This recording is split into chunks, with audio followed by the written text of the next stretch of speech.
Well, greetings and salutations, everybody. Welcome to the best damn movie-related show on the planet Earth, the John Campea Show, coming from right here in our quaint little studio. I'm, of course, your host, John Campea. I'm joined by our technical producer, Jonathan Voico. Good morning. Writer, director, producer, Robert Meyer Burnett. Dude, I'm a man of today, not tomorrow. And most importantly, of course, you guys are here. Thank you so much for being here and making our little show part of your day. And let's not waste any time and get right to it here, shall we? We're going to start off with this. Under the category of entertainers that left us way too soon, you've got to have right up there near the top the name of John Candy. Now, granted, this means a little bit more to me as a Canadian. I grew up watching John Candy. I grew up being entertained by John Candy. He was just a mainstay in Canadian entertainment, not just because of all of his great movies, but also because of SCTV, which... seriously, for those of you who don't know much about SCTV, if you go back and look at it, you're going to go, oh my God, all these people were in it? It was absolutely phenomenal. But we found out a couple of years ago that Colin Hanks, son of Tom Hanks, was going to be directing a documentary. And another fellow Canadian kid, Ryan Reynolds, was the producer on it, who, of course, grew up watching John Candy just like I did. And today the trailer dropped for John Candy, I Like Me, which is one of the best lines ever in any movie of all time. The trailer dropped for it. And as they say in the Hollywood Reporter, the John Candy, I Like Me trailer reveals gentle, vulnerable comedy genius. Director Colin Hanks and producer Ryan Reynolds' feature documentary will world premiere at the Toronto Film Festival on Thursday night. That's tonight.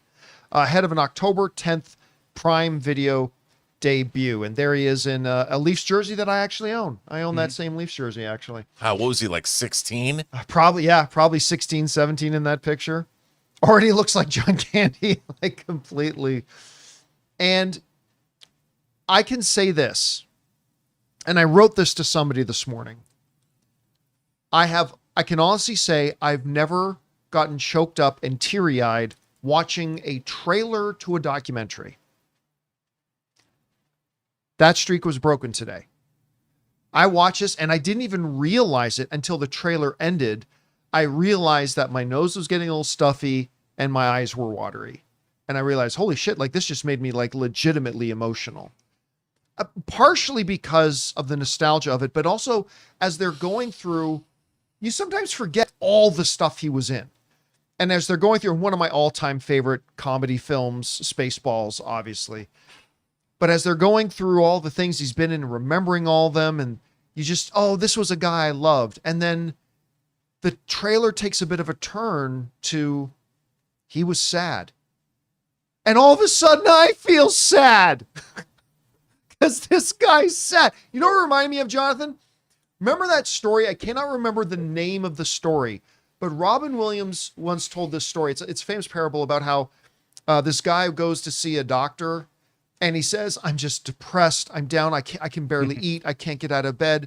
It's just crippling depression that I'm having. The doctor says, I recommend you go to see, I'm saying the wrong name, but go to see the great clown Vincini, right, who's going to be in town tonight. He'll make you laugh. And then the man just started crying harder, and the doctor said, what's wrong? He says, I am Vincini. Mm-hmm. You know, and I don't know why, but that story flooded into my head as they start talking about how John Candy behind the scenes, when he wasn't entertaining us and making us laugh and being a great dad to his kids, he struggled and he was sad. And I got really emotional watching it. And you know what, Rob? I don't know. This is one of those areas where I simply don't know. Like, as a Canadian, I know what John Candy means. And I know what he means to us as Canadians. And I know a lot of Americans know him because of Planes, Trains, and Automobiles and Uncle Buck and all the other things he's done. But I watch his trailer and I just don't know. Are a lot of Americans going to be interested in this? So you're the guy to answer that question. I don't know. You saw the trailer today. What did you think of it? Well, like you, I mean, I couldn't help but have an emotional reaction to it. I mean, John Candy, for me, I think the first time I really remember him was in Stripes. Oh my God. And you know, I love Stripes. I mean, Stripes represents I love comedies that were situational. You know, when I was a kid, like seeing movies like Arthur and Tootsie that had these comedic characters, but the situations were funny. And they're movies that don't really get made anymore. You know, either they're spoofs or they're larger than life, or it's hard. I mean, we're kind of getting back to that. But Stripes was one of those comedies where I could quote it chapter and verse. That's the fact, Jack. Oh, you know, it's so good. Lighten up, Francis. But John Candy was great in Stripes. And, you know, that was I think, what was that, 81? Stripes was 81, I think. And that was when cable was new, and you'd watch movies 100 times on cable if you weren't renting them on VHS and watching them 100 times. And he was just, there was something about his presence that when he would come on screen, I would laugh. Yeah. You know, and then watching him do things like Planes, Trains, and Automobiles, and every time, or Uncle Buck, you know, and there was just something, he was one of these comedic presences. But, you know, like you said, you brought up that great clown story. Alan Moore used a version of that in the Watchmen comic. And that's kind of, you hear about people like Robin Williams. You can't imagine that they've made us laugh. They've given us so much that they themselves were not the happy people that we would think they would be because of the characters they played. And Colin Hanks made a terrific documentary about Tower Records, believe it or not, called I remember that. Yeah, All Things Must Pass. And that documentary was, sure, it's about a record store, but I Tower Records was such a part of my life that I think he's the perfect guy to tell this story, because he can take not just, I mean, he understands the pop culture nature of John Candy's, our relationship to John Candy, but then he's going to reveal to us, you know, the story behind the man. And right. I really can't wait to see this. And I wanted to see it, but when I saw this documentary, a trailer today, I was like, I had like an emotional reaction to it. Yeah, there was a moment, his fellow SCTV alum, Dave Thomas, who, along with Rick Moranis, made up the Bob and Doug McKenzie brothers. He had this line in the trailer that was just so pinpointed exactly John Candy. He said, "This is a guy who, the minute you see his face, you're going to smile." Yes. And that was really John Candy. That totally was true. Yeah. And we need more people like that in the world today. And I know already, I'm going to watch this movie and I'm going to be an emotional wreck. Yeah. I already know I'm going to be an emotional wreck when I watch this movie. I am happy, though, that this documentary got made, because so many, like, John Candy was like a part of our lives, for me, for over 40, well, not quite 40 years because he passed away, but for decades. Yeah. And then he was gone. And then as the decades pass by, if you don't grow up and know these people, they won't be remembered. You know, they're not going to be in 30 or 40 or 50 or 60 years from now. But I think this documentary, when people see something like this, they'll go back and they'll look at those performances, and they'll go back and look at Stripes, which they might not have seen, and they might look up for these SCTV performances, because that was another thing I watched when I was a kid. You know, it was like this weird Canadian Saturday Night Live. It was awesome. You know, how many people know Strange Brew? You know, Bob and Doug McKenzie and the whole Canadian comedy scene. I mean, I know it. By the way, you know, we mentioned, obviously we think of Splash, but you know, Tom Hanks, Colin Hanks' dad, did 2 films with John Candy. Mm-hmm. He did everybody knows Splash, but the oft forgot about Volunteers. Volunteers, that man. one? Yeah, Shelley Long, right, was in that? Was that Shelley Long? Or am I thinking it incorrectly? I know he did the house one with Shelley Long. And that was a Money Pit. Yeah, that was a Money Pit. I'm just thinking that Nicholas Meyer, who wrote and directed Star Trek II: The Wrath of Khan, either he wrote Volunteers or directed it. So there's always a Star Trek connection, John. Anyway, guys, question is for you. Did you have a chance to see this trailer for John Candy, I Like Me? I've never gotten emotional watching a documentaries trailer before, and I've gotten emotional at documentaries, but not at their trailers, and this one got me emotional. Anyway, whatever you guys thought about it, jump down into the comment section below and let us know your thoughts. All right, guys. It was Rita Wilson. That was Rita Wilson. That's right. That's where he connected with Rita Wilson, right. and got married, and they are still married today. All right. With that down, guys, let's move on to this. Well, the newest and possibly final Conjuring film, Conjuring: The Last Rites, is opening up in theaters this weekend. And the question has been, are a lot of people going to go to see it? Because to me, the Conjuring films are hit and miss, right? Some of them I really enjoy. Some of them I thought were big swings and misses. But it's definitely been an impactful franchise in the world of horror film and stuff like that. So how would this one do? Well, according to Deadline, Conjuring the Last Rites is looking at a $40 million opening weekend. They wrote the following. Warner Brothers continues its ownership of the post-Labor Day frame with this weekend's New Line / Saffron Company / Atomic Monster supposed finale, The Conjuring Last Rites, which is eyeing a $40 million plus domestic and an $80 million worldwide weekend. I just want a side note here. If this movie manages to make 40 million like they're saying it is, what does that put the streak at for Warner Brothers? Remember, Warner Brothers has already just set the record this year for most films opening to 40 million plus. What was it, 5 or 6? And Weapons last week. Hello, horror, my old friend. Oh yeah, but I mean, like this could be like this seventh again. This could be their 7th film in a row with a $40 million plus opening weekend streak, which just continues the record if that's what it ends up being. Now, that is actually, for some of you might think 40 million doesn't sound like a big ton. Well, if you put it into context, it would be, technically speaking, amongst the biggest opening weekends of any of the Conjuring films. Let's take a look at this. The first Conjuring opened up to $41 million, went on to make $319 million worldwide. The first Annabelle, not so good, but made $37 million, went on to make $257. The Conjuring 2 made $40 million, went on to make $321. Annabelle Creation, which I did really like quite a bit, opened to $35 million, made $306 million. The Nun has the biggest opening of the whole franchise, $53 million. And the reason, the trailers for it. The trailers for The Nun were bonkers good. Like, I still remember that. It went on to make $366.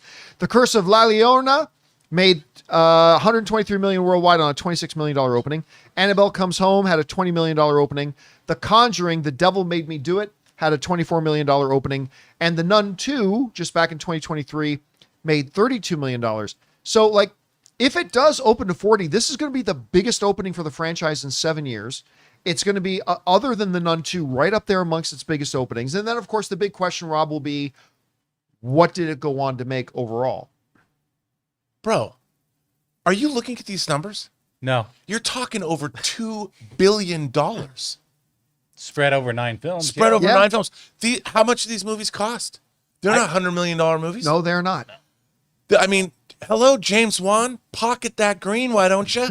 That's insane. What shocks me about those numbers, I'll bring them up, is that you look at it and the most successful is The Nun, you know, but then look at that drop, though. That's what kind of scares me for this Conjuring Last Rites. But I mean, its opening is projected really high. I'll bet you these movies didn't cost more than $50 million. Well, especially the Curse of by the way, I always pronounce it La Llorona. My Llorona. But I mean, that just never looked very good. I mean, so that one kind of flopped. Yeah. But then Annabelle, it was the third one, still made $231 million. Dude, these numbers are, I had no idea that this franchise was this big. Seeing these numbers right there, you know, that's all part of the same universe. Mm-hmm. That's all the Conjuring universe. If, and it's a big if it follows the same pattern, though, I mean, if this does open to 40 million plus, and it does go on to make what the other 40 million plus ones did, you know, 321, 319, 306, 306. If this movie can make over $300 million, I mean, it's leaving a pretty interesting legacy. But also, despite how much they're saying this is the last one, if this one does make over $300 million, I can't imagine they're not looking at what's the next film in the Conjuring universe. Well, if you think about it, I mean, James Wan co-created the Saw franchise. He created the Insidious franchise. He created this franchise. I mean, collectively, what has James Wan? Is he the most successful horror director? You know who the producer of all those films were? Blumhouse. Peter Safran. Okay, yeah. Peter Safran? I believe it was of all Peter Safran. Well, I guess it wasn't Blumhouse then. Peter Safran. I mean, no wonder. No, I mean, this is like, I had no idea. I must not have been paying much attention. I've always liked these movies, though. You know, Vera Farmiga and our favorite Pee Willie. Little children. Who knew? I guess James Wan knew. And Peter Safran knew. And let's also cut to James Wan directing $1 billion Fast and the Furious movie, Fast 7, and $1 billion Aquaman movie. Yeah, he's got some stuff on his resume. He's the Thunder from Down Under, man. Now, by the way, I even want to go back to this because you mentioned how much, like, if you go back to the one that made the least amount of money, Curse of La Llorona. Yeah. Making $123 million. Production budget, $9 million. Bro. Yeah. $9 million. Bro, Come I mean, on. and by the way, the only reason you think they'll take that return on investment? people heard that title and they didn't realize it was part of the Conjuring universe. No, they did a very bad job with the marketing campaign. Yeah. They really did. I mean, $9 million and it made over $100 million. 10x. That's massively profitable. Yeah, hugely profitable. Ching. All right, guys. No Question changes is there. for you. What do you think about this? They're saying they're projecting that this brand new Conjuring, Last Rites, maybe the last film in the franchise, is projected for a $40 million opening weekend, which would be amongst the highest that they've had for this thing. Do you see it having that kind of legs, making that kind of money? Whatever you guys think, jump down to the comment section below and let us know your thoughts. All right, guys. With that down, we're going to take a minute here now and play a little game of what's more likely. Uh-oh. We jumped on into our community tab or post tab on the YouTube channel. We asked you guys to submit some scenarios about what's more likely. So Jonathan's got them now. He'll read them off and we'll simply say which of the two is more likely. That's correct. All right, what do we got? We'll begin with Rob today. Rob, what is more likely in this statement? From Shriji Patel, what's more likely, Doomsday trailer to release at Super Bowl 10 months prior or at CinemaCon and release it online 8.5 months prior? CinemaCon or Super Bowl? I'm gonna go with look, CinemaCon, remember, is limited. It's a limited audience. They need to make a splash. But it's an important It audience. is a very important audience. I look, they'll definitely show something at CinemaCon. What they're gonna show, I don't know. If it's seen, of course they're gonna show something at CinemaCon. But why not unveil your marketing? Maybe with, like you were talking about, a teaser yesterday. Something. Dropping something at the Super Bowl. It's the Super Bowl. It's still one of the most watched sporting events in the world. What is the most watched? The most watched sporting event in the world. I think it's more likely they would drop something at Super Bowl, but they'll absolutely have something at CinemaCon too. All right, look, I think the real answer is neither. That's not. You can't say that. It's what's more likely, one or the other. I know, but I'm going to give my answer on which of the That's two options cheating. is more likely. Now, the credence that I'll give to CinemaCon is you're talking about all the movie theater owners, but also a lot of movie press are going to be at CinemaCon. And I mean, it used to be me and a few other bloggers, but now like all the media outlets pretty much go and cover CinemaCon. So you're going to be dropping in front of all the press and all that kind of stuff. But I agree with you, actually. I think it is more likely that they drop it at the Super Bowl. 10 months is too early. But the thing is, you said it exactly right. It's the biggest event with the biggest upcoming movie event. We talked yesterday, Rob, about the importance that this first trailer is going to have to this movie. We said it was the most important trailer in the history of the Marvel Cinematic Universe because of the way circumstances are. If No that pressure. is true, and I believe it is true, then you want to make the biggest splash possible. And the way you make the biggest splash is by dropping the biggest rock in the biggest pond, and that's the Super Bowl. That's just where you do it. You're going to have all the eyeballs on it. And so, and not just sports fans. Remember, it's like the number one, it's almost as watched by as many movie fans as watch the Oscars because everybody tunes in every year to see what trailers are they going to drop at the Super Bowl.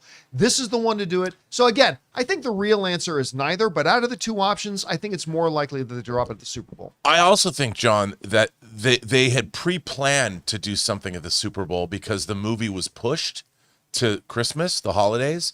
But remember, it was supposed to come out in May. Yeah. So I think that they're scheduling their.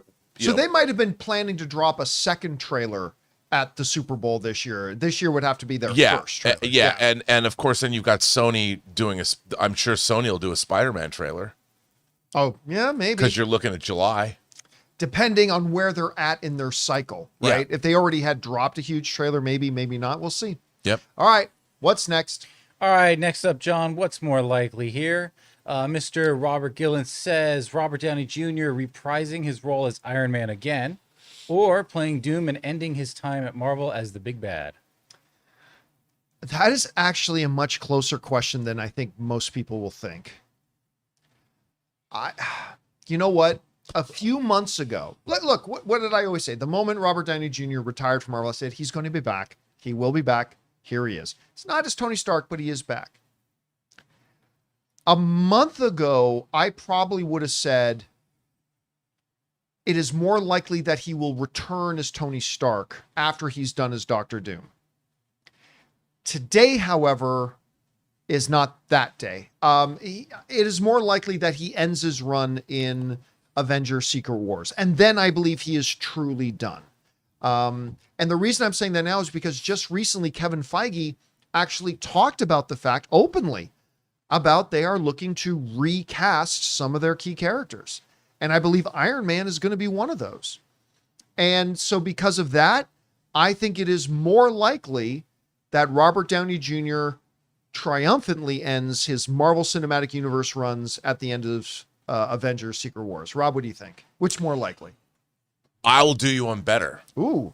I think Robert Downey Jr. is going to play both roles in Secret Wars. That's what I'm thinking too. Yeah. I think we're going to see Tony Stark. Tony versus Victor? Yeah. Because every actor loves to play the twin roles. And he has, because what actor gets to go after himself? And I think that look, Doctor Doom should move forward after Secret Wars is over. So I don't think necessarily, because Doctor Doom can be older. You know, you don't have to be in the shape. He can be any age. I think that Tony Stark's going to come back in Secret Wars in some form, and it's going to be Iron Man in some form, who knows which Iron Man he's going to be, and he's going to deliver the conquering blow to himself that causes the universe to restructure and give us the new Marvel unified universe. And then oddly, he starts looking like Tom Cruise. Maybe. I mean, I do think. Let's be clear, that is not going to happen. But I do think that, because if you're going to do this, go all in. Right? Go all in. I mean, we're talking about the multiverse. We're talking about variants. We're already getting a second variant of Charles. Who would have thought, if you had said to me that we were getting two different variants of Professor X in the MCU, I would have said, come on.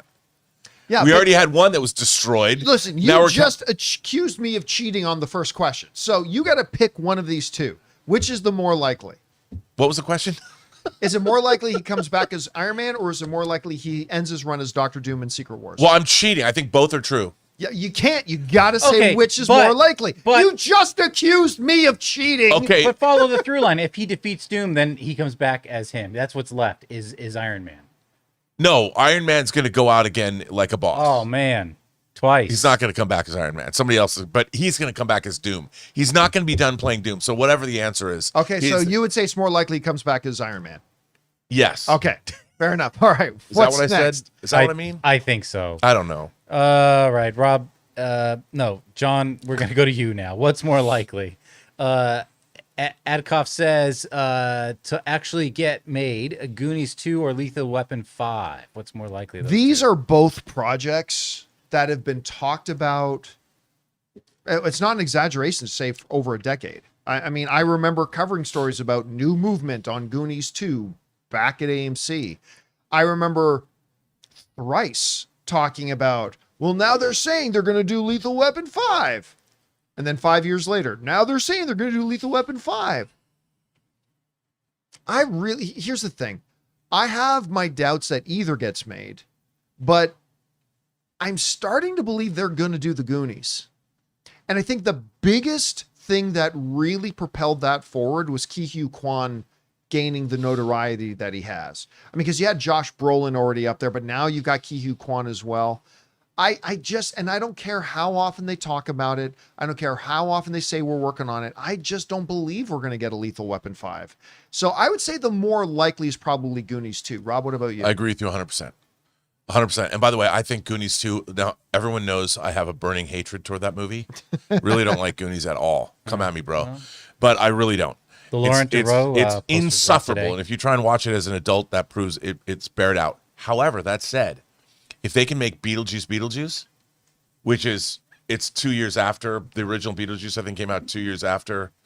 That was the movie he made after Pee-wee's Big Adventure. If you told me they were going to make a Beetlejuice sequel, last year I would have said, come on. It was in the same boat. They've talked about it for years and years, and then it finally happened. And I think now a lot of these people, Josh Brolin's a great star. He's been in tons of movies. Ki-Hu Kwan won an Oscar. The idea, I think not only do I think they're going to make a Goonies 2, I think it's going to be more palatable than the first one. I love the Goonies. How do you not like Hook, and how do you not like the Goonies? They're both terrible. Hook is Spielberg's worst movie. Always is better. All right. I will go with you on Hook. Like, I loved it as a kid, and as I've grown older, I'm like, I really don't like Oh, I think it's gotten better. The older I get, the better that movie man, gets. do I love Goonies. So you guys Goonies. are nuts. Watch Suck it it, again. Trebek. We should all sit down. Suck it, Trebek. We should rent out a theater and bring a bunch of people in and show them both Hook and Goonies as a double feature and ask people to decide. all right, we'll do that. Jonathan. Yeah. Famous titties for 1,000, please. The penis mightier. I even remember that. I know it. I understood that remark. That's right. So only some people get that reference. Oh man. All right, I got what's that next? Okay. We got Rob. What's more likely in this scenario from Kahi 2 MVP? Tom Cruise winning an acting Oscar, or Ray Fiennes winning an acting Oscar? You know what? I'm going to say, and I love Tom Cruise, but I think Ray Fiennes winning an acting Oscar is more likely only because Ray Fiennes would probably find himself in more of an Oscar-appropriate film. Right. If Tom Cruise continues on this path of doing action, look, man, if they make a Les Grossman movie, Tom Cruise gets my vote for Best Actor of the Year already. Right now. Already. But I think that Ray Fiennes finds himself in more diverse acting roles that are more Academy-friendly. I mean, I'd love to see him get one for the Bone Temple, but I don't think he will. But I do think it's going to be Ray Fiennes. Yeah, I have very little doubt that it would be Ray Fiennes. I mean, for two reasons. One, Rob nailed it. Ray Fiennes is kind of putting himself in movies like Oscar appealing kind of movies, right? Like Conclave. You're not seeing Tom Cruise in those types of movies right now. Tom Cruise, and you know, it's being wise. Tom Cruise is now in his 60s. He knows there's a shelf life for how long he can do. He can do dramas the rest of his life, but he knows there's a certain shelf life how much longer he can believably pull off being the action star. So he's really leaning into that. Understandably so. I think that's the right move. Tom Cruise is a wonderful actor. But the second reason I'm going to say the most likely is Ray Fiennes is simply this. Ray Fiennes is the better actor. Tom Cruise is great. Yeah. Tom Cruise is great. And so absolutely no shade on him, and I can totally see him getting an Oscar someday. But even removing the fact that Ray Fiennes is putting himself in Oscar kinds of movies, whereas Tom Cruise isn't right now, at the end of the day, Ray Fiennes is just the better actor.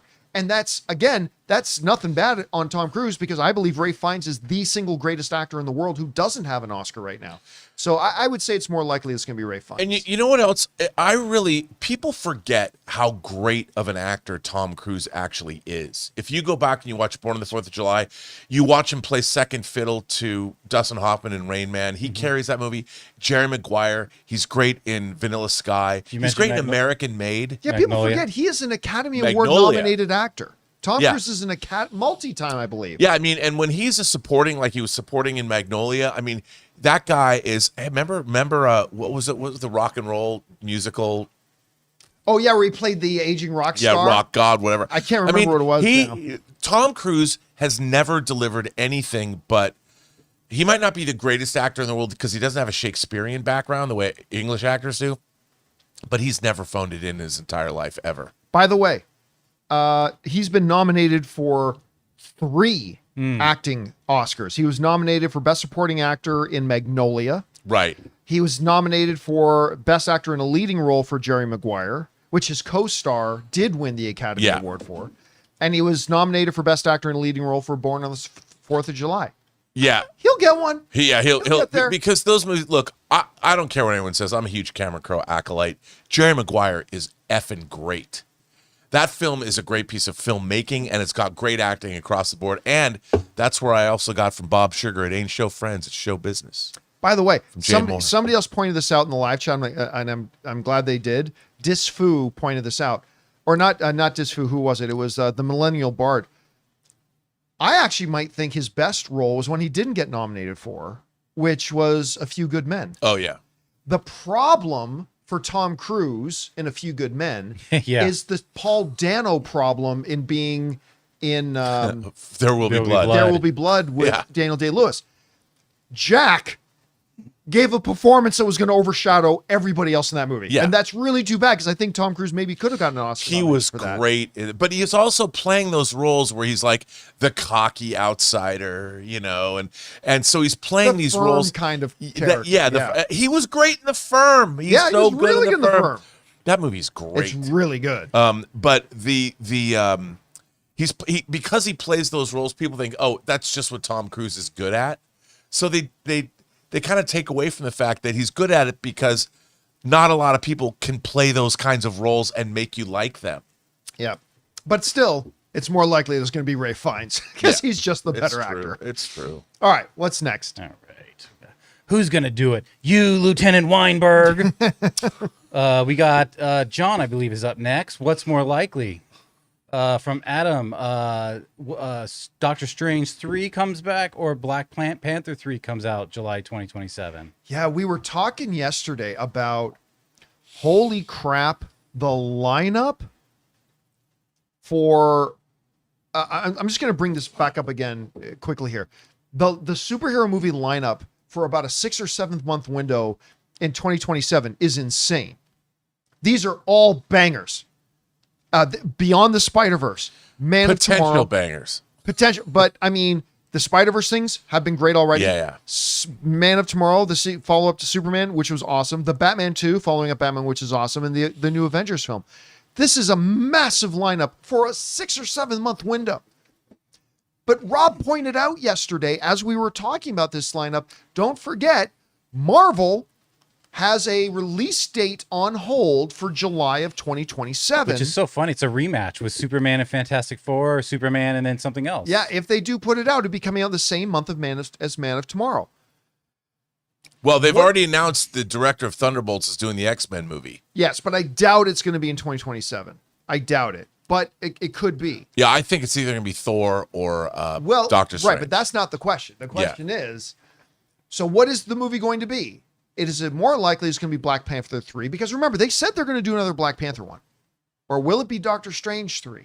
Now, like Rob is alluding to, I believe there are other options. I believe X-Men is an option. I believe Thor 5 is an option. Maybe a Shang-Chi 2. Remember, in between Avengers Infinity War and Avengers Doomsday, or Avengers Endgame, they put out an Ant-Man movie. I mean, so they could be it could be another Shang-Chi movie. It could be something else entirely. Maybe another fast production Spider-Man movie. Seems unlikely, but possible. That could be it. But if the two options that you're presenting us are Doctor Strange 3 or Black Panther 3, I'm going to say it's more likely this is going to be Doctor Strange 3. And it's for a couple of reasons. Number one, Doctor Strange is clearly a very important pillar character in the existing MCU, right? As it was and as it is, Doctor Strange is just simply one of the most important characters that they have. Secondly, they ended the second film with a bit of an open door, something that's clearly with incursions, that's going to play a part and a role in what's going to be going on with Secret Wars and all that kind of stuff. All that is there. And the last film wasn't their best film, and it still almost made $1 billion, made over 900 mil. Whereas, I don't know if they really know where to go with Black Panther yet. Yeah, I agree. And so for all of those reasons and more, I think out of the two options you're presenting, I think it's more likely it's going to be Doctor Strange 3. Rob, what do you think? I think it's going to be Doctor Strange 3 as well, because I hate to say it, but didn't Doctor Strange in the Multiverse of Madness outgross Wakanda Forever? Yes, it did. Yeah, it did. So, I mean, just from a monetary standpoint, I think Doctor Strange is a safer bet. I mean, look, there's a lot of people out there. They're talking about people like Damson Idris from F1 coming and playing T'Challa. I could see something like that happening. I mean, with that kind of money behind it, he was great in that movie. He's very charismatic. There's other candidates they're talking about too, and that could happen. But I think Doctor Strange. Look, Doctor Strange is a cornerstone character of the Marvel. Doctor Strange is a really He's a member of the Illuminati. Yeah, and Avengers and people love him, and not that they don't love Black Panther, but they got to be very careful with what they do with Black Panther 3. But also, Rob, like, would you agree with this? When you look at the story of Secret Wars, Doctor Strange is a real pivotal character in that. Oh, yes. And yes, he is. Now, that doesn't mean they're going to do it that way in the movies, but if you take that into consideration too, a Doctor Strange movie in between Doomsday and Secret Wars could make sense. And that's what Spider-Man was going to be. Yeah. You know, so I think it makes a lot of sense because, but then on the other hand, you know, I see like with the James Gunn Guardians movies in the MCU, I see that, you know, Ryan Coogler, it's kind of his franchise. And I think that he'd want to at least finish off that trilogy, and coming off the huge triumph of Sinners. I don't know if he's ready, because after Sinners, that's an opportunity for Ryan Coogler, for Warner Brothers, to make something totally original. Whereas if I was him, I would use that as to leapfrog into making another original property, as opposed to going back and doing another Black Panther movie until it's absolutely right. Right. All right. What's next? All right, here's our final one, Rob. I'm going to throw it back to you. What's more likely?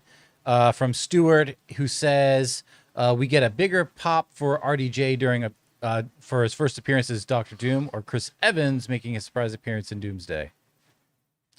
Okay, you're asking what's like likely. Who gets the biggest audience? A bigger. I'm sorry, but if Chris Evans he comes back as Captain America. Come on, that's a bigger pop. He's Bay, because we already know he's coming back. We already know Robert Downey Jr. is coming back as Doctor Doom. Okay, that's cool, right? But you said it the other day on the show. You know, we're all going to jizz in our pants when Captain America walks out of the shadows.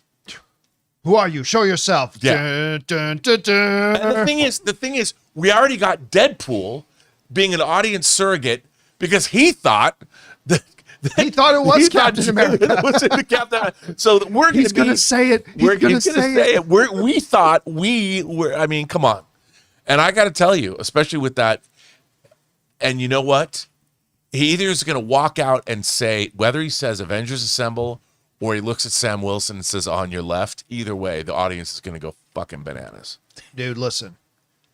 Robert Downey Jr. being announced as Doctor Doom made the world explode. I mean, that was huge. And it's going to get a pop. When we're watching Doomsday, the first time we see Victor, Robert Downey Jr. as Victor, it's going to get a pop, no doubt. But Rob is 100% right. It is absolutely more likely that Chris Evans showing up as Steve Rogers will absolutely get the biggest pop. And for the reason of, we know Robert Downey Jr. is coming in, and we've known for a long time. It's now ingrained. We've even had a post-credit scene in a Fantastic Four movie. That's all there. If Steve Rogers were to suddenly come back, Cap, that's the pop. I mean, that's the one you're going to get. Dude, I'll do you one better. Ooh, hit me. Peggy Carter and Steve Rogers show up in costume together. Oh, as and they look at each other. Captain Carter and yes, Carter, I mean, in costume, and they look at each other, and they like they look into their eyes, they embrace, they kiss, like this incredible romantic kiss. Let's get to work. And the two of them launch forward and wreck shop, dude. That's the ticket. You know, I remember, I think about that moment in Infinity War when Wanda and Vision are fighting the members of the Black Order, And then all of a sudden, Bro. out of the shadow, the subway goes by, and out of the shadow comes Steve Rogers in a beard. And the pop that got in the audience, and now he's been gone for a few years. To have that come, I mean, that will be the pop. That will be it. I want them now both. Yeah. Husband and wife. Kicking ass. All right, guys. That will wrap up today's little session of What's More Likely. Big thank you to all you guys who sent in those questions and those scenarios for us. Appreciate it very much. Keep your guys' eyes open on our YouTube channel for when we put out a call for submissions, because we always pick out a few, and maybe you'll see yours on the next episode. All right. With that down, guys, let's move on to this, shall we? You know, there's a new show coming out called The Paper. And it's obviously the follow-up we've talked about on the show before. It's the follow-up to The Office.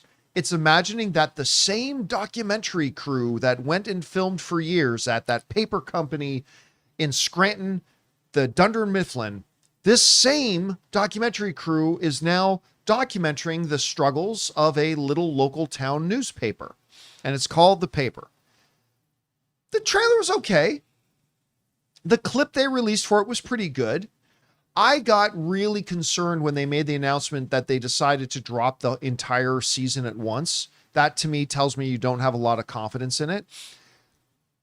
But two really big things have just happened, because I believe The Paper comes out today. I love that picture we just had up where all the cast is looking in different directions. That's kind of representative, isn't it? It's great. So two significantly positive things have happened for The Paper. Number one, it got renewed for season 2 before they dropped season 1. This from Deadline. The Paper renewed for season 2 ahead of The Office Offshoots premiere episode. Again, I love that they brought Oscar Look, back. they're all looking in different directions. I love that they brought back Oscar. Anyway, it says, a day before The Paper is set to release in its first season on Peacock, The Office spinoff has been picked up for a second season. The early renewal was revealed Wednesday morning by series star Donald Gleason and Sabrina, I can't even pretend to read that. Impacciatore. While promoting The Paper's launch on NBC's Today, it will allow the comedy to return next fall. This is key. This is something streamers have been doing more of lately to keep the gap between seasons to a year, which is what we've been asking for a long time. But early renewals are typically being bestowed upon popular established series. Pickups ahead of the debut of a new series are rare and represent a major vote of confidence. And listen, maybe that vote of confidence might be justified, because the reviews for The Paper have now come out. It's sitting at an 85%. Now, people aren't jumping up and down out of their chairs about it, but they're saying this thing's got promise. Let's go and take a look at some of the reviews. The Independent wrote, fans of The Office will give it a go, and over the course of a slow burn first season, come to feel some affection for the denizens of the Truth Teller Tower, which I believe is the name of the paper. Nerdspin wrote, now a second season has been confirmed. The Paper needs to work on fleshing out its ensemble, creating more relationships between the group, and most importantly, land a great joke. And they liked it. Now, Discussing Film didn't like it so much. They wrote, in addition to relying on cheap nostalgia from The Office, its spin-off series, The Paper fails to create its own memorable characters and a sense of humor. Shallow jokes and thin social commentary bring this season down. Sunshine State wrote, it's nice to have another heartfelt comedy making waves, and with the talent attached, The Paper should have a bright future.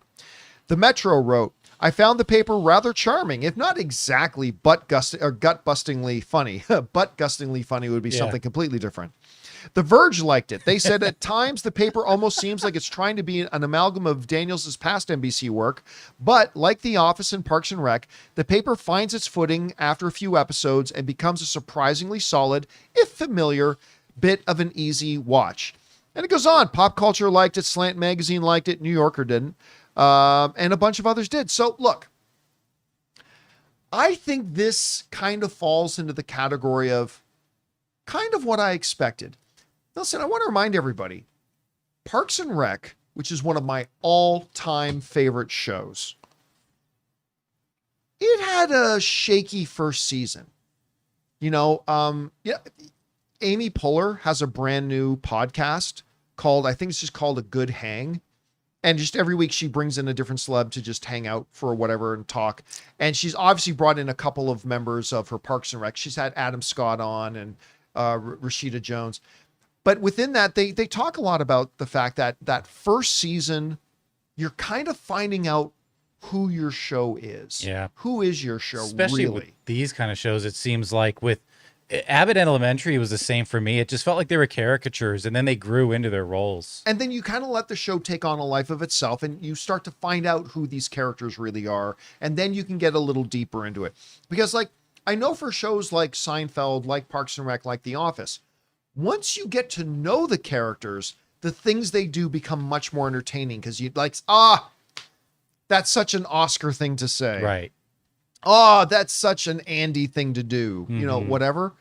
And if you can start well, and according to the majority of the critics are saying it's actually starting pretty good, I know I'm going to give it a shot. You know what, Rob? I got a lot to watch today. I didn't know if you know, I got a lot to watch today. Because as soon as the show is over, I'm leaving for San Diego. Because we're going to be going to an RV park. We got the van. Yeah. Because Anne's going to a Jonas Brothers concert tonight. She's going to 3 Jonas Brothers concerts in the next 7 days. You really just need to inform us when she's not going to be at a some point, I need to have an intervention. There's going to be fewer days she's not. I need to get an intervention. And you know what? I'm gonna share something with you guys in just a minute. Is it appropriate? She's gonna kill me. But just hold on a minute as we get through this. Did she get a tattoo? I would draw the line at that. I would 100% draw the line there. But I think it's got promise. I mean, again, I'll check it out the first season, and I'm glad Peacock has recognized that sometimes shows like this need that first season to get its footing. Then let's really see what it can do in its second season of greenlit it. Anyway, Rob, I'm going to hand it over to you. You give your thoughts on all this, and I'm going to run and grab something as you're doing it. Okay, well, as everyone knows, yes, I was an Office virgin. Thanks for that. Couldn't duck underneath the lens. So I was an Office virgin, and we were actually going to do a podcast called The Office Virgin. And I had seen some of the British Office, but not much of it, because I'm not a sitcom guy. I can explain why, but I won't get into that. So I had not seen The Office, and then I'd watched the first 2 episodes of The Office. And I liked it. I thought it was really really good. I mean, it was really funny. I really liked the way it was done. It was great. So I love the premise of this show, that it's the same documentary crew. You have a character coming over. The idea, I think, one of the things about this show that I think is great is the idea of local newspapers. Like, I grew up Mercer Island, Washington, had the Mercer Island Reporter, the Seattle Weekly, the LA Weekly here. I like local papers. I mean, and seeing something about this, I think they can really do something about journalism in the United States in addition to being funny. So I think it's probably going to be a great show. So there I am, extemporaneously going on about a show I haven't seen, based on another show I really haven't seen. So I hope I've illuminated you in some way. There you go. All right. So the Jonas issue. It's now an issue? It's not. Well, yeah, it's been an issue for a couple of years now, Rob. Between you guys? It's now an issue. So my wife, this time around, actually made signs to hold up at the Jonas Brothers, starting with Ann Young. She's the guitarist. By the way, I might have a low-key crush on her. She's the guitarist for DNCE and for the Jonas Brothers. Anyway, Jinju guitar pick. At one of the previous concerts Ann went to, Jinju gave Ann and her friend Kat one of her guitar picks. Wow. So they want it again.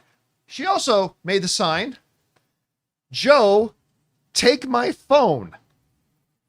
To which I had to ask, what's with the bananas? And now apparently that's a Jonas Brothers fandom thing. I don't know what it is, but something to do with bananas. Now, there's more. She didn't just make those signs. This one's fine. This one's fine. Louder, louder, or loud, louder, loudest. But then there's this one, Rob. I'm not an insecure guy. But my wife made a sign that said, "Pop my Jonas cherry." What does that even mean? Now, one might think, hey, John, you might want to talk to your wife. Now, so the pop my Jonas Cherry sign, my wife specifically made for our friend, creator and producer of Designing Hollywood, Martika Imbara. Ah, okay. She is going to the Jonas concert with Ann tonight. Of course she is. And she has never been to a Jonas Brothers concert. Wow. So my wife Ann thought it would be fun to make a sign for her. Pop my Jonas. I'm just happy she's going somewhere tonight, and I don't have any phone calls from her going, where's the next episode of Designing Hollywood? And I'm like, well, we just put it up. A great one, by the way. A great one. The costume designer of American Primeval. Nice. Who is delightful, by the way.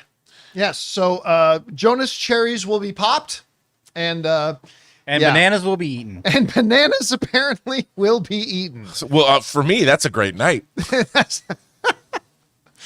Anyway, guys. Potassium, vitamin C. Question is for you. Very healthy. What do you think about the reviews and the second season renewal for The Paper? I'm planning on watching tonight, and I got a lot to watch tonight. I got Thursday Night Football is back. Peacemaker is tonight. Dexter's finale is out tonight. I think and you now just gotta watch rationalize. The Paper. You're just trying to make yourself feel better when you know what's going to go down at this concert tonight. You just don't want to put it out of your mind. Oh, there's nothing going on at the concert tonight. Anyway, whatever you guys think, jump down to the comments section below and let us know your thoughts. That's right. It's NFL. The NFL kicks off the tonight. Season debut. Yeah. I get to watch the Dallas Cowboys get their asses kicked by the Philadelphia Eagles. It's going to be a great night. Anytime the Cowboys lose, it's a great day. It's a great day. How about them Cowboys? Anyway. All right. That down, guys. Let's move on to this, shall we? I don't know if you've heard of it, but there's a little film coming out called The Odyssey. It's directed by this up-and-comer who's maybe got a future called Christopher Nolan. Never heard of him. So, this movie's on the way, and it has got... I need to bring this up on screen because it's just ridiculous. Look at this cast. Anne Hathaway, Academy Award winner, by the way. Matt Damon, Academy Award winner, by the way. Tom Holland, marrying Zendaya, so he wins at life. Robert Pattinson, Benny Safdie, Charlize Theron, John Bernthal, Mia Goth, Zendaya, Elliot Page, Logan Marshall Green, John Leguizamo, Academy Award winner Lupita Nyong'o from Sons of Anarchy, my all-time favorite character on Sons of Anarchy. Ryan Hurst, who has autographed this leather cut for me, by the way. Anyway, it goes on. Joe Jonas, one of the most stacked casts of all time.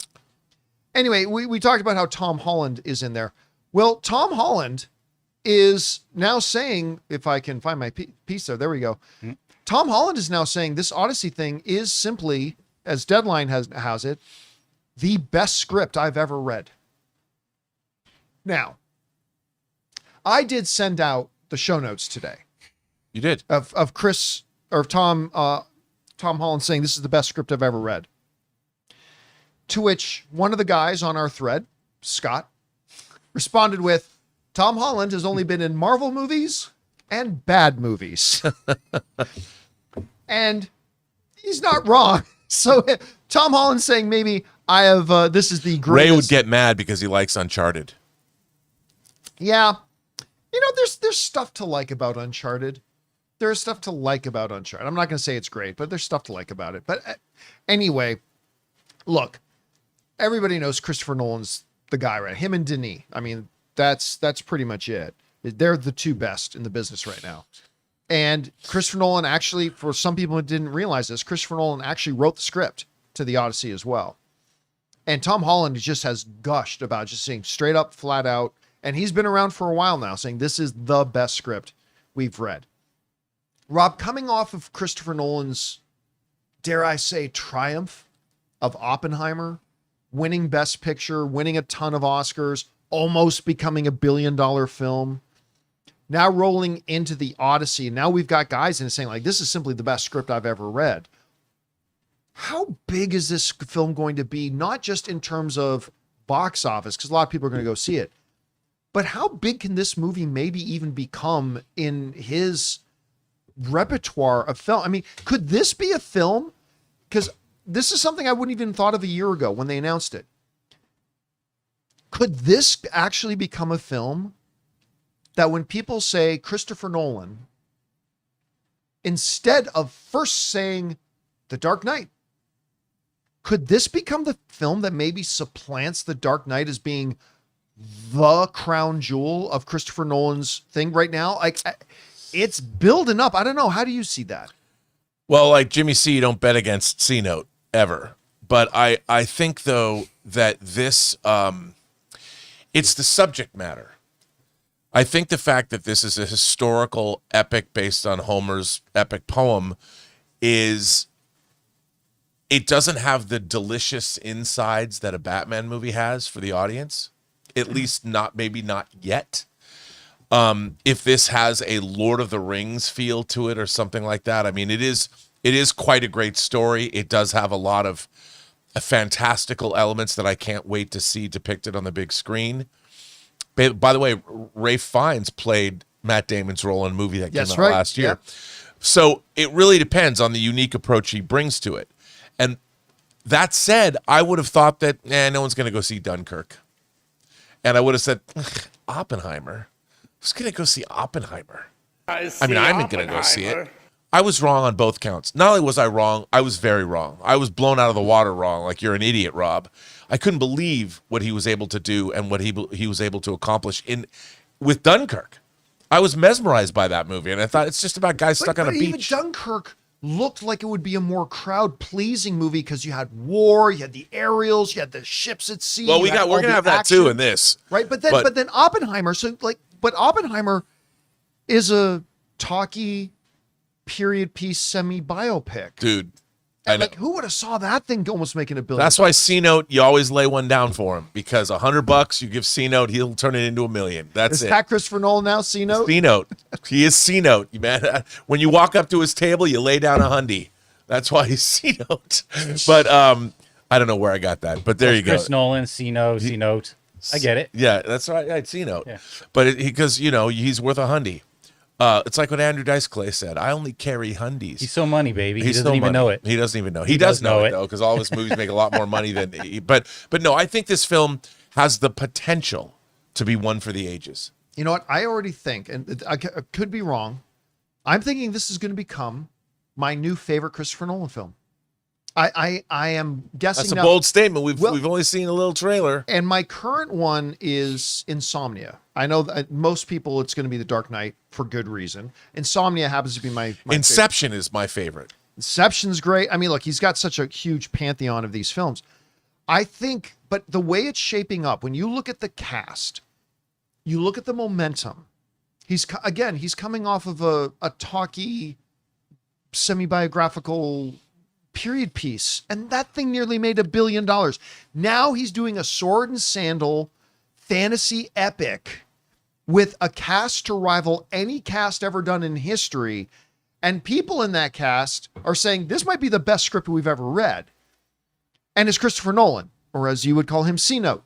C-Note. I think this might become his magnum opus. This might become his thing. This might surpass The Dark Knight. Again, you're right. That is saying a lot for having seen the trailer of a trailer. It absolutely is. But if you think about it, source material, it's one of the most famous stories in all of human history that has endured through literally the ages. So, all right, guys, question is for you. What do you think about this? Tom Holland, who's obviously been in a few big movies, is saying that the screenplay for this is simply the best screenplay he's ever read for the upcoming Christopher Nolan film, The Odyssey. If he's right, I mean, could you see this becoming Christopher Nolan's new crown jewel? Again, for most fandom, they'll say Dark Knight. Understandably, 100%. Sure. But do you think this could become that new one? Whatever you guys think, jump down to the comments section below and let me know your thoughts. All right, guys. With that down, let's move on to this, shall we? Yesterday, news dropped. Newest film in the Superman saga, Man of Tomorrow, is coming in July of 2027, less than 2 years from now. And of course, we got that big artwork that James Gunn put out of Superman with Lex Luthor in his big, famous, battle armor, all that kind of stuff.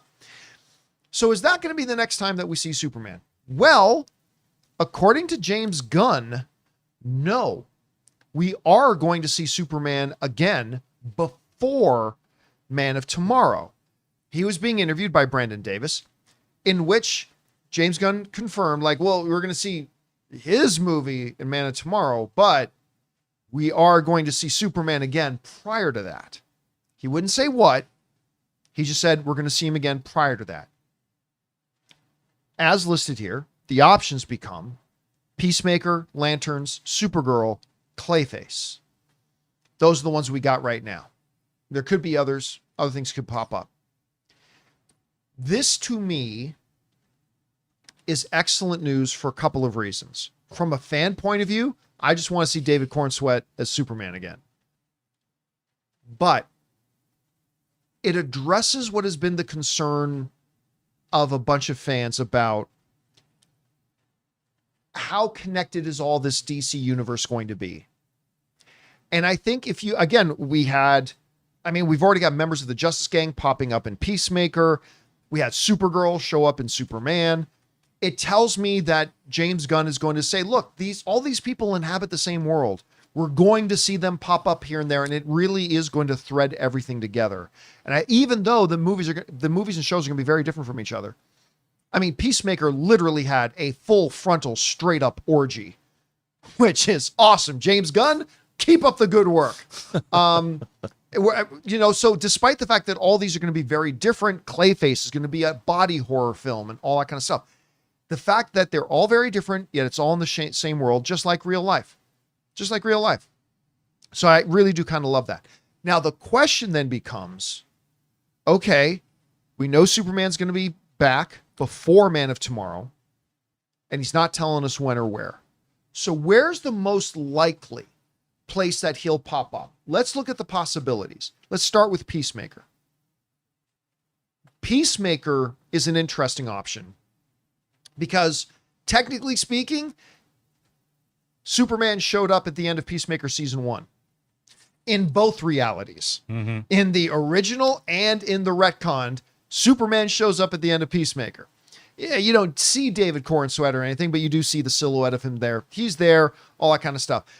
Peacemaker, it's James Gunn's. He's personally overseeing all of Peacemaker. He could even easily have David Cornsweet sweep in, do something. Because remember, Peacemaker cameoed in Superman. Why not have Superman cameo in there? And we've already had other characters from Superman pop up in it. So there's that. Supergirl is kind of an obvious one. Supergirl appeared in his. Popping up there would be another one. Remember, one of the big stories of Lobo and Thing is that he's trying to hunt down Superman. Obviously, there's been different iterations, but there's that. Yep. So that's a very big possibility. I'm going to say the one out of all these that I'm just going to throw out and disqualify right now is Clayface. I don't see Superman popping up in Clayface. No. It just seems tonally way out of touch. And let's face it, one of the problems in DC, both in the comics and in the shows and movies, is there's very few problems that you could have that Superman showing up might not fix it. Right? So with Clayface, it just seems kind of out there. So I'm going to say take Clayface out of it. I'm going to say, though, the most likely one is Lanterns. I think Lanterns is the most likely one. And I'll tell you why. I think Lanterns, other than Clayface, is the one that runs the risk of feeling really different from what's happening in Superman. So having Superman pop up will just reinforce that sense of a shared cinematic universe. Plus, let's not forget, Guy Gardner is going to be in Lanterns. Nathan Fillion's already confirmed that. He is in the Lanterns cast. So we're going to have, what are the three Lanterns? We got Hal Jordan, John Stewart, and Guy Gardner. And Guy. That's right. So we're going to have all of them. We may have others. Right? They may introduce us to Kilowog. We may have a Kyle Rayner. I mean, who knows? A lot of different possibilities. So Peacemaker totally makes sense. Supergirl totally makes sense. I'm going to say the most likely one is Lanterns. And then my second answer is going to be, it could be all of them. Yeah, it could be multiple. It could be multiple. You remember we were talking about how the other day somebody asked if Rick Flag Sr. could be the Nick Fury of the DC universe, right? That he's going to kind of be the guy maybe that is the tying thread that ties it all together. What if it's just Superman? What if just Superman himself is the Nick Fury of the DC universe? It's Superman himself that kind of becomes the most constant presence throughout all of them. So I'll say the most likely out of them is Lanterns, but I think there's a chance it could be absolutely all of them. Anyway, Rob, you heard what James Gunn said. Number one, good move, bad move to start using Superman a lot. And then secondly, out of the possibilities we have on our plate right now, where do you see him possibly popping up? Well, first of all, I think it's a great idea to make Superman maybe not the Nick Fury, but the anchor being, call it what you want, of the universe. Because if you're dealing with lanterns, and we know that Guy Gardner is a Green Lantern, but if you have Kyle Rayner if you have John Stewart and Hal Jordan on Earth, they would probably consult with Superman because it's like some kind of a murder mystery, like someone's dead, they have to go solve that. Yeah. By the way, what do you think the chances are in Lanterns that they co-opt the Kyle Rayner storyline of finding his girl chopped up in the fridge? I think, but they maybe use that for something else. I mean, they could. That's not a bad idea. But I think that the Guardians of Oa, the fact that extraterrestrials like Superman are big presences on Earth, I think that Earth would be the kind of place that because if we've got mother boxes here, and the Guardians would probably want to say, like, okay, just check in with Superman when you get to Earth. If you're going to go, maybe he can help you. And I don't expect we're going to see him in Clayface because that's got to be a smaller slice of life story. It's not going to be some apocalyptic world ending thing, I don't imagine. But Supergirl, I definitely think we're going to see him in that movie in some way, shape, or form. Maybe at the end, maybe at the beginning. I don't know. It makes sense. I think we should see him for Lanterns because they'll consult with him. And how could you not give a little bit of a Peacemaker cameo to Superman? How could you not? I think he's going to be in all three. For sure. If you ask me to bet. Yeah, because you've got to have a scene with Peacemaker and Superman, something that exceeds fuck you, Barry. There's a line that you can miss in Superman because it's other things start happening. I think they start moving away from Peacemaker the TV. wasn't Superman after all. Yeah, that's what I'm saying. There's a moment when during Peacemaker's cameo where he's on the news show where I think you can miss the line because I think the camera starts moving away and you start paying it as an audience member, you're paying attention to other things. But I think one of the things that Chris Peacemaker says is, why do you think they're jealous of you? Is that because I'm more jacked. I'm more jacked than he is. So it'd be really interesting to see if they kind of follow that up. That would be fun. All right, guys. Question is for you. What do you think about this? James Gunn is saying we're going to see Superman again even prior to Man of Tomorrow. Do you think it's a good idea, bad idea to start using Superman this much? Where do you think he's going to pop up? Can you see one or two that he'll do it in? Do you think it'll be multiples of those? Whatever you guys think, jump down to the comment section below and let us know your thoughts. All right, guys. With that all down, it's time for us to move on to the most important part of our show, which is, of course, taking your live comments and questions. If you have a thought, theory, opinion, question, or issue you'd like me to discuss, go ahead and fire it on into our tip link at www.streamelements.com/ let me try it again. www.streamelements.com/John Campea/tip. Send in a question, and as long as we deem it appropriate to be used on the show, we'll go ahead and address it. And here's the good news about the tip link. It's actually good 24 hours a day, 7 days a week. So if you send in a question, maybe when you're listening to our podcast feed, either on Apple Podcasts or Spotify or your favorite podcasting app of choice, or if you're watching the show a little bit later in the day, you can still send in a question. If you send one in when we're not live, let's get around to answering it on the next episode. All right, before we get to those questions, though, two things. First, we're going to bid good afternoon to Robert Meyer Burnett. Great job as always, sir. Thank you, sir. I guess I'll take my leave of you. And the second thing we need to do is to thank the sponsor of today's episode of the John Campea Show, our friends over at the Wednesday Wocast. Hey guys, John here. If you're dying for the next batch of Wednesday Season 2 to drop on Netflix, then I'll let you in on a secret. The Wednesday Season 2 official WoCast is already here. Prepare to dive deeper into the mysteries of Wednesday with the ultimate companion video podcast. Join the frightfully funny Caitlin Riley, along with her producer, Thing, as she sits down with the marvelous cast and crew. Together, they'll unravel shocking twists, dissect the dynamics lurking beneath, unearth the deep Addams Family lore, and answer all of your lingering questions that simply refuse to stay buried. Guests include Emma Myers, Joy Sunday, Steve Buscemi, Fred Armiston, Catherine Zeta-Jones, and of course, Jenna Ortega. With 8 delightfully dark episodes to devour, you'll be drawn deeper into the haunting halls of Nevermore Academy than ever before. But be careful, you know where curiosity often leads. The Wednesday Season 2 official WoCast is available now in audio and video on todoom.com, Apple Podcasts, Spotify, YouTube, or wherever you find your podcasts. You've been warned. All right, guys, let's get on to your questions here, shall we? Jonathan, what we got up first? Prometheus says, this bumped right when I started reading it. Salty Dalty says, hey, Campea Crew, an idea popped in my head about how the new DCU could handle Batman. Do you think with Reeves' Batman ongoing, could we see more villain movies that feature Batman? I know BATB was announced. No idea what that is. But it seems a ways out. Again, guys, please don't write in acronyms.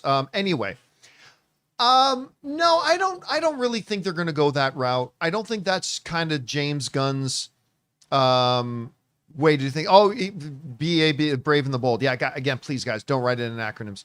No, I don't. I don't think they're going to go that route. I think they've got so much they've got to get to in terms of just their heroes. And, you know, one of the things that Marvel did so well is that their stories really are about their heroes. You know, one of the criticisms of even phases 1 through 3 of the MCU was quite often, I mean, yeah, once in a while you had a Killmonger or you had a Thanos, but quite often they didn't have great or memorable villains. But that was okay because they really put the emphasis on their heroes and they made great movies regardless. Like Yellow Jacket, what's the actor's name? Corey Stoller, I think is the name of the actor. He's great. I love him as an actor. But I mean, Ant-Man was the star of the show. It didn't really matter. The villain is there to play a role in the MCU films, and they really put a heavy emphasis on their heroes. And I think James Gunn is... Corey Stoll. Corey Stoll, thank you. I think James Gunn is going to do the same thing and really focus more on the heroes. Now, that's not to say that Lex Luthor isn't going to be a prime villain or that we're going to have big villains, much like we had a Killmonger or a Loki or a Thanos. But I think for the most part, it's going to be a hero-centric universe. But we'll see which his path he takes. All right, what's next? Prometheus says, hey, guys, now with Starfighter coming out, do you think Lucasfilm should turn Star Wars into more of a cinematic universe like Marvel and DC, or keep going with the episodic movies with the one-offs here and there? Love to hear your thoughts. I think the answer is both. I think you get a story together for a Star Wars episode 10, 11, and 12. I think you get a story that has more galactic-wide implications, all that kind of stuff. You move on from the Skywalker stuff, and you literally call it, because Star Wars is not about one guy or one family or one era. So I think you can move on and do that. And while you're doing that, you can have movies like Starfighter. You can have movies like, you know, whatever the James Mangold one is going to end up being. You can do all that. The thing is, you can do both. It doesn't have to be either or. I think you can do both, and I think they should. All right, what's next? We got Wade, who says, get that here. The teaser for Monster, the Ed Gein story, finally dropped. It's chilling. Comes out on my birthday weekend. It's one of the best teasers I've seen in the past 5 to 10 years for a Netflix show, in my opinion. That's Monster. Yeah, the series that they're doing. I haven't seen it. I never watched season 1. To be honest with you. So I didn't even know they were doing another season. And then we were talking about the other day about how they just cast the guy for season 4. I'm like, I didn't even know there was a season 2. So I haven't seen the trailer for myself, but I'll have to go check it out because maybe that'll get me motivated to check it out too. All right, what's next? Frog, hiya. When I first watched Superman and F4, I thought they were both fine, but after watching Superman again, I've grown to love it. Is it just me, or Superman feels like it has more soul, and F4 feels like it's competently made but hollow? I don't know. I would agree that I think Superman feels like it has more soul. I would agree with that. But I don't agree that I thought F4 felt hollow. Yeah. I mean, here's the one thing I have said before. I think the big strengths of this movie, and by the way, there are some terrific big set pieces, like the Silver Surfer around the black hole. That whole action sequence was bonkers good. There's a lot of good stuff, but I think the best things about Fantastic Four was the character interactions. When it was just the four together, right? I think that's when the movie was really firing on all cylinders. And my constructive criticism for it was, I think the movie needed more of that. I think the movie moved away too often from just core main characters just plain interacting together. I think they could have given us more of that, because I thought that was the true strength of it. But I certainly never felt it was soulless or hollow. I felt it did have heart, but I do agree that I think Superman had a little bit more of a soul. I agree. All right, what's next? Number one Superman fan says, hi, John, hear me out. Bradley Cooper is secretly playing Zod, and Angela Sarafian is Pharaoh. And Man of Tomorrow could be Superman and Lex versus Zod. What do you think? Well, I mean, I said before, I've said that on the show. I've said that I don't think we've heard the end of that message that Superman got from his parents. Remember, we threw up the scenarios like, what if, Kara comes in one time and says, why are you watching a video of General Zod? It's like, what are you talking about? That's my dad. She goes, no, I knew your dad. That's not him. Or something like that. So, I mean, they could go the route that the message was authentic, but it was never actually Jor-El. Or they just leave it that they put a spin on the story where Jor-El was a colonizer, just like everybody else in his Kryptonian culture. Who knows which way they'll go with that. But I think it would be interesting if we find out that the guy Superman always thought was his dad isn't actually his dad. So it would be an interesting turn of events if they did.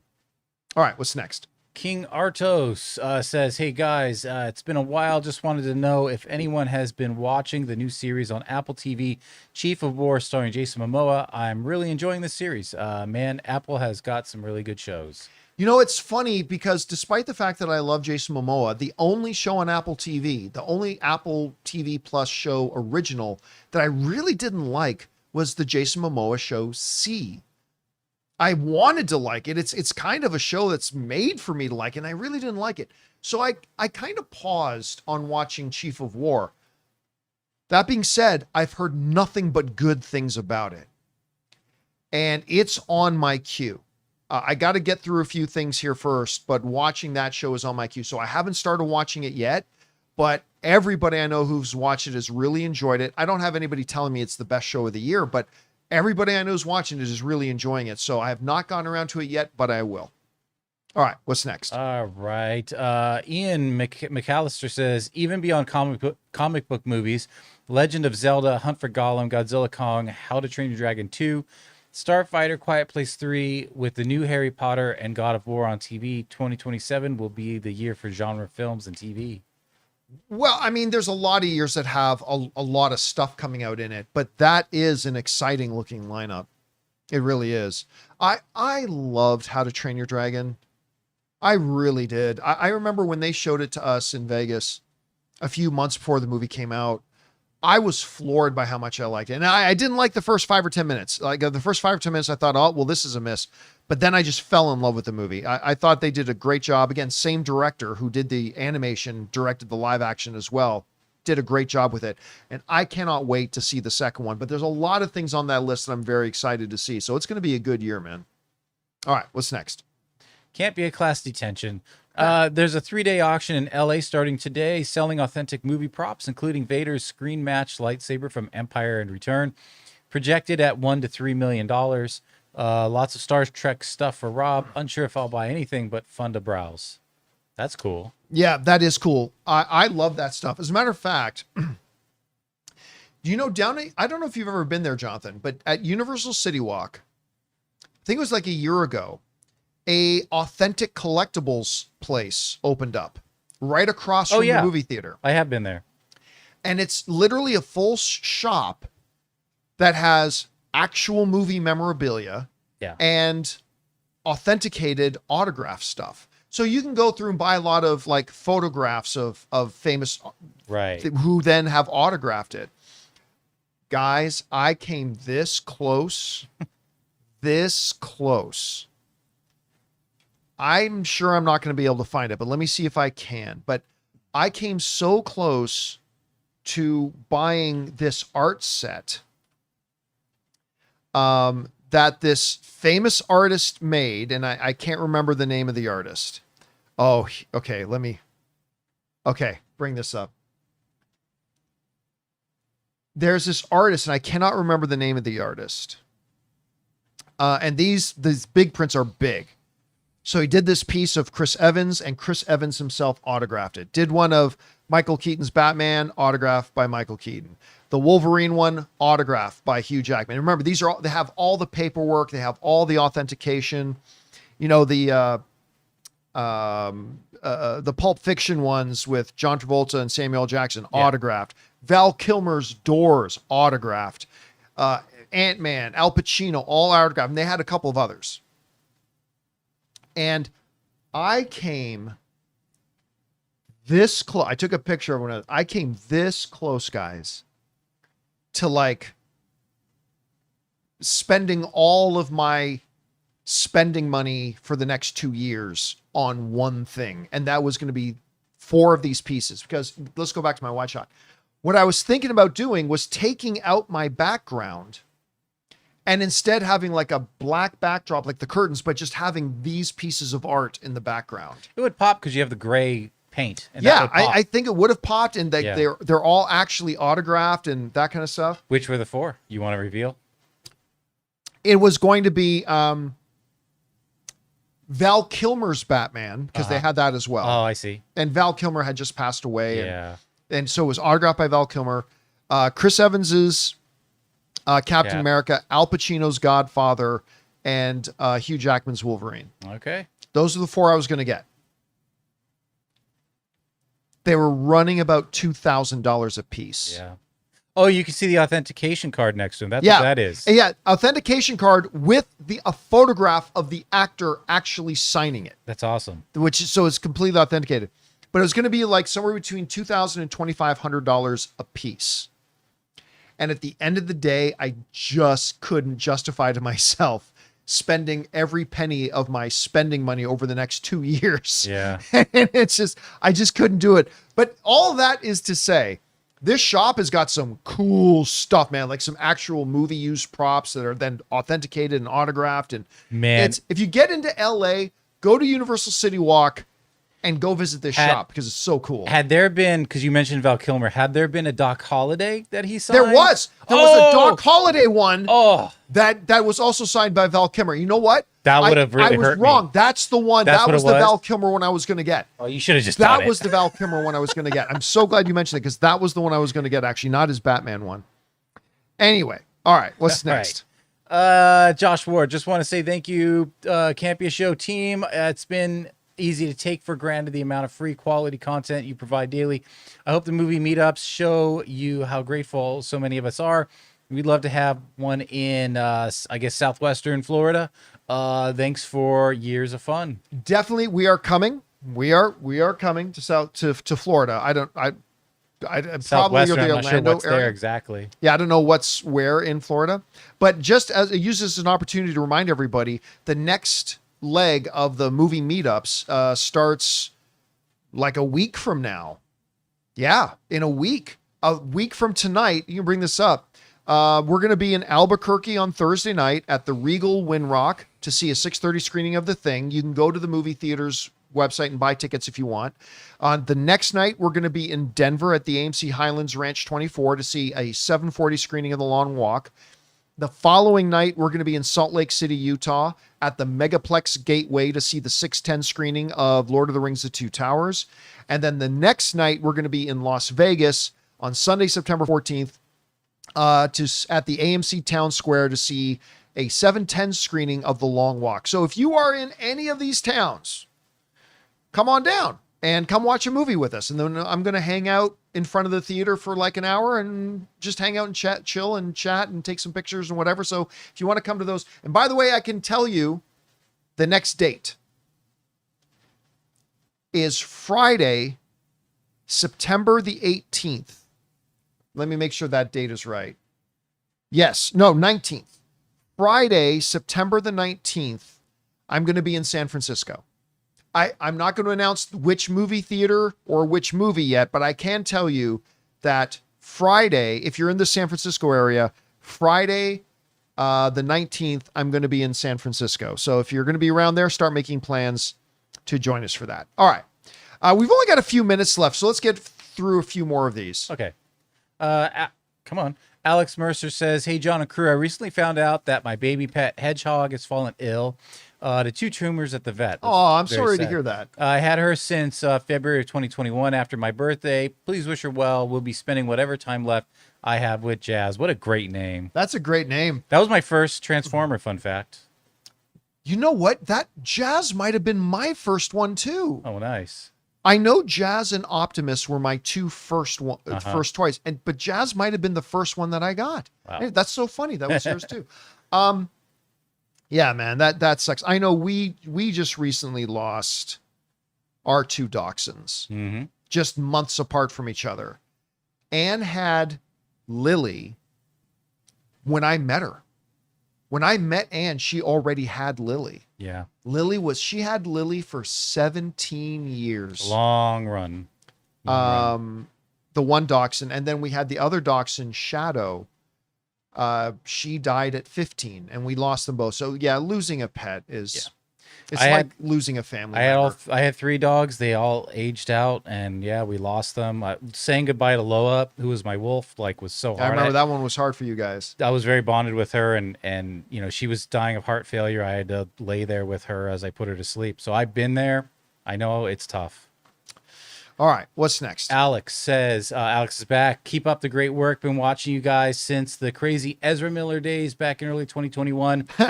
Has it really been 2020? That was 2021. If you guys have any pets of your own that you love dearly, please cherish every moment. I know, man. Trust me.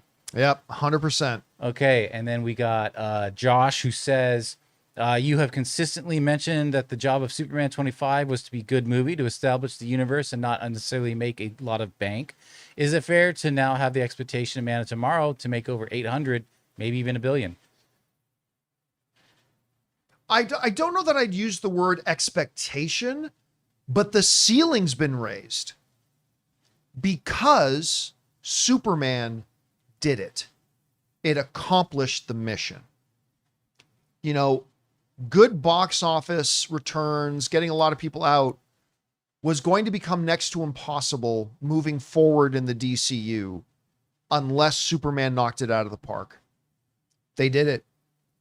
The 100% they did it. And now that's why I've been saying forever, people always look at me crazy. No, John, Superman's got to make money. I'm like, if you're short-sighted, if you can't possibly see the big picture, sure. But really, no, it doesn't matter if it makes a lot of money or not. Because if the movie's not great, and if the movie doesn't win over people when they go to see it and start talking about it after it's done its theatrical run and everything else, if they don't establish a reputation of quality entertainment right off the bat, they're dead.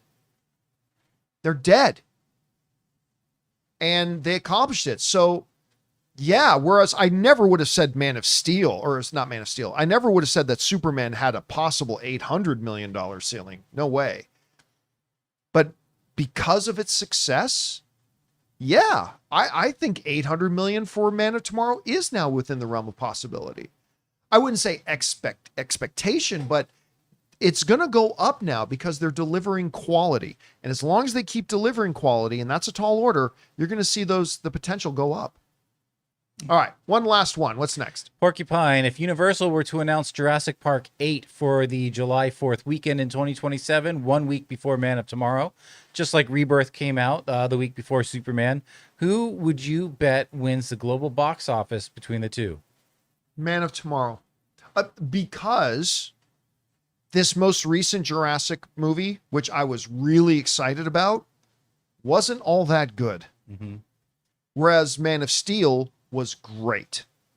And I think you would see that reflected in the box office. I think because you're going to see, I think, a decrease for Jurassic from the previous one, but an increase for Man of Tomorrow over the previous Man of Steel. So I think Man of Steel would actually win. Again, it all depends on how good or bad the movies end up being. But yeah, just in a vacuum, I would say that. All right. All right, guys, listen, there are still more questions that we have, but we're going to pick up on those and get caught up on them tomorrow.